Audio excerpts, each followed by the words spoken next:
What's up guys, my name is Ace, and since Ranked Play released for Modern Warfare 3, I've had a ton of people asking me what are the best setups, what are the setups I should be using, what do the pro players use. So in today's video, I'm finally getting around to sharing the best Ranked Play setups. Now, a big thing to keep in mind is there are several new restrictions coming. We don't know exactly when this is coming, but it was confirmed by the developers that this list of items here is going to be restricted in a future update. And as a result, I decided I'm not going to be covering any of the things that are on this list, just because I still want this video to be relevant after this update goes live. Additionally, another thing to point out is, unlike previous years, it seems like there's a lot less debate when it comes to many of these attachment combinations, and I think this is largely due to the fact that we have advanced stats now in the game, so it does make it a lot easier to get these class setups together.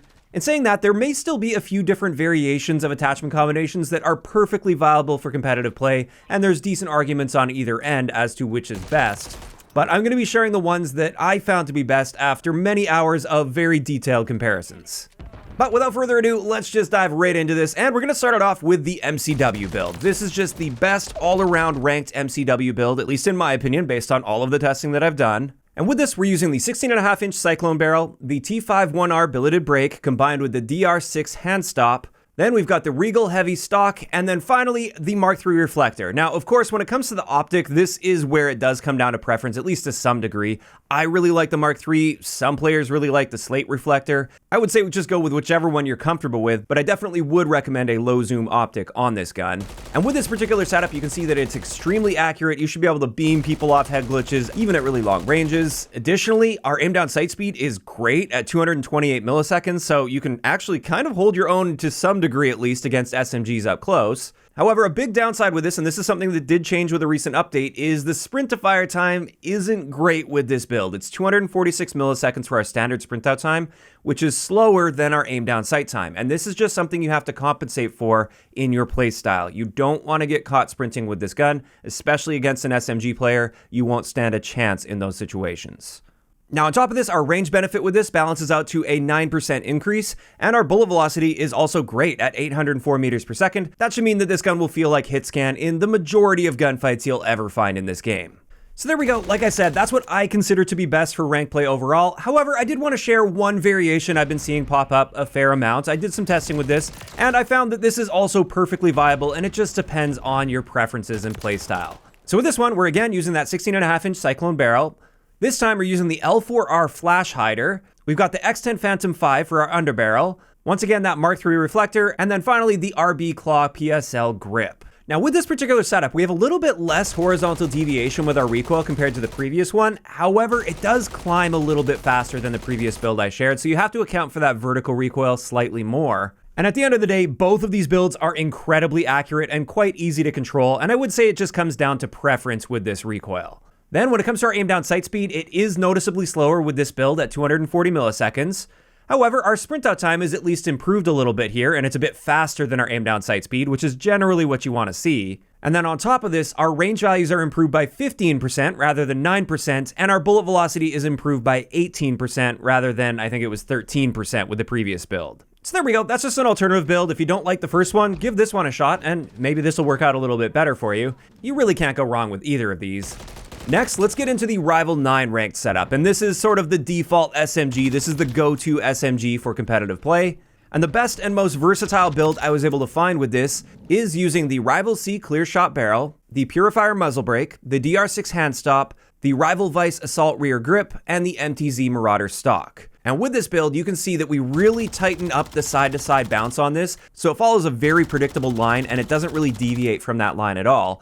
However, it is going to zigzag on you a little bit, so that is something you have to get used to. But the key here with that is consistency. Then when it comes to our handling stats, we've got a great aim down sight speed at 170 milliseconds. Our sprint out time, well, it's technically slightly slower than the base sprint out time. It's by a negligible amount, and we still have an amazing sprint out speed at 96 milliseconds.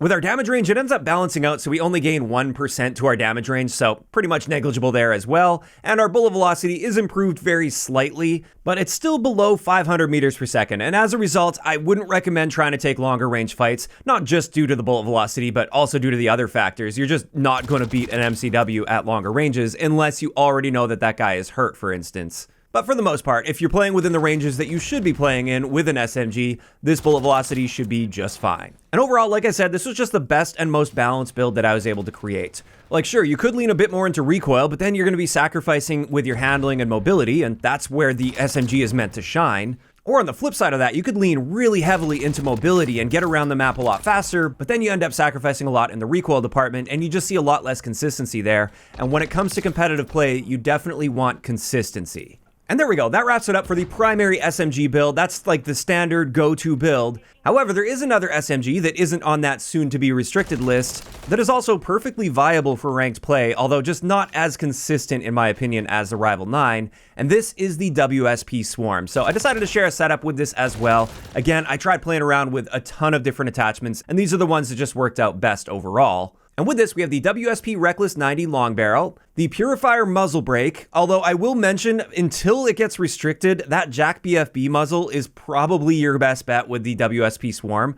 That'll allow you to be noticeably more accurate than this particular build that I'm sharing, but that is on that list of soon-to-be restricted items, and I want this video to have at least some lasting power, so that's why I'm going with the Purifier muzzle brake here. We also have the SL Skeletal vertical underbarrel, the FSS Fortress heavy stock, and then finally the Marauder grip. So we're leaning really heavily into recoil control with this build. You kind of need to with the WSP Swarm, while also ensuring that we're not sacrificing too much in the handling and mobility department. Now, the big thing to point out with this is you aren't going to be nearly as accurate as a Rival 9, so you are limiting your range potential with this, but the upside with this is we get a very noticeably better time to kill potential in super close quarters engagements. So this setup will be best used in maps and situations where you're going to be in very close quarters combat. And some of the key stat changes here are our aim down sight speed. It's actually slowed down a little bit, but it's still very fast at 192 milliseconds. Our sprint out speed, just like the previous build, this is slowed down so slightly that it's negligible, and it's still amazing at 95 milliseconds. Our range values are actually increased by 19%, which is excellent to see with this. And our bullet velocity is actually far better than the recoil of this gun is able to handle at 512 meters per second. So that on its own should never be an issue for you with this gun. So there we go, that's the third setup. Again, I just want to be clear, this isn't the standard SMG setup. This is more of a niche SMG setup that you should only use in specific situations if you're going to use it at all. More often than not, you're going to be better off with the versatility of the Rival 9. Next, let's just cover the best secondary for ranked play, and this one's pretty straightforward. It's basically just the Renetti with the MLX short competition barrel, the EXF Eclipser grip, and if you want to use an optic on there, you could go with like the slate reflector for instance, or if you just prefer the iron sights on your pistols, that's fine too. And that's it. That's where you should stop when it comes to your pistol build. And the primary reason behind this is the other attachments that are available on the Renetti that aren't restricted in ranked play. They're generally going to be harming your mobility stats, and you definitely don't want to do that. One of the biggest things you're going to be using your secondary weapon for is not actually for gunfights. It's for covering distances faster, and therefore you really want to lean heavily into mobility, and you don't want to sacrifice in that area. And that's why when it comes to the ranked Renetti build, less is more, and you generally don't want to be using any more than what I've shown here. But finally, I've got one last build I want to share for you guys, but this one comes with a disclaimer. This is a sniper build that's designed for S&D only. Please do not use a sniper in respawn modes. You're just going to be screwing your teammates over when it comes to ranked play, and you're going to be screwing your own SR over. And honestly, for most people, even in Search and Destroy, you're probably just going to be better off sticking to an MCW or a Rival 9. But if you really insist on sniping, I am going to share the best sniper build for you guys. And as of right now, the XRK Stalker is the better sniper rifle to use in ranked play, at least in my opinion, but that is on the soon-to-be restricted list, and as a result, I'm going to be sharing the Cat AMR build that's generally going to be best balanced for ranked play. And with this, we're using the Perdition 24-inch short barrel, the 6x short zoom optic, the tactical stock pad, the ephemeral quick bolt, which gives us a faster fire rate, and then finally the Phantom grip. And with this particular build, we speed up our rate of fire up to 57 rounds per minute, which is excellent. Our aim down sight speed is going to be quite slow still, just due to the fact that the base aim down sight speed is very slow with this, but it's at least noticeably improved compared to the base. Our sprint out speed is great for a sniper rifle. That one will never really even come into play with this. And then finally, our bullet velocity unfortunately isn't amazing with this build, but generally speaking, within the lanes that you're going to be finding on the competitive maps for Search and Destroy, you don't need the highest bullet velocity out there, and you may just have to compensate a little bit by leading your target in some specific situations. And there we go. That is going to wrap it up for what I consider to be the best ranked play weapon builds to be using. at least while considering the soon-to-be restrictions that are going to come into place. You may also be wondering, like, what are the best perks and stuff to be using? Generally speaking, for SMGs, you want to use the assault gloves or perhaps the quick grip gloves so you can throw that equipment out a little bit faster. For assault rifles, you could use quick grip, assault gloves, or marksman gloves, and then if you're sniping, you almost definitely want to use the marksman gloves. For boots, you should generally just stick to the covert sneakers, and then finally, you should generally be using EOD padding for your third perk. And with that, that is going to wrap it up for today's video, and this is where I'm curious to hear from you guys in those comments down below. How are you feeling about ranked play so far in Modern Warfare 3? Are you guys generally enjoying this, or not so much? Are you running into issues? Just let me know down below. If you enjoyed the video, a like rating is always appreciated, and don't forget to subscribe for more if you haven't already. I'll talk to you guys next time.